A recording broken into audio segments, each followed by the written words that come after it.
Bus naman po sumagi po sa telecom cable sa may Tabang.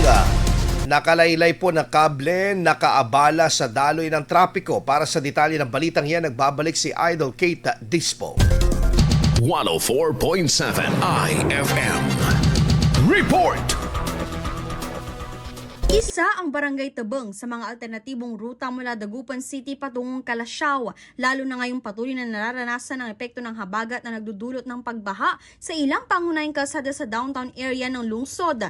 Nadatna ng IFM News Team ang isang nasira at mababang telecommunication cable sa Sitio Sentro, Barangay Tabang matapos itong masagi ng isang bus noong Agosto 12. Agad namang rumisponde ang mga kinauukulan upang pansamantalang maiangat ang mga kable at maiwasan ng karagdagang panganib sa mga motorista at residente. Gayunman, nagdulot ang insidente ng matinding pagsisikip ng daloy ng trapiko sa mga sasakyang dumaraan sa nasabing alternatibong ruta. Samantala, mahigpit na pinaalalahanan ng DECORP ang publiko na huwag magsagawa ng sariling aksyon sakaling makakita ng naputol, nakalaylay o nasirang mga kable upang maiwasan ang aksidente at posibleng pagkakakuryente. Sa halip, agad itong i-report sa DECORP o sa pinakamalapit na kinaukulan upang maisagawa ang nararapat na inspeksyon at agarang aksyon ng mga otorisadong personel. Kasama mo mula rito sa IFM News Dagupan, ako si Idol Kate Dispo. Tatak, IFM!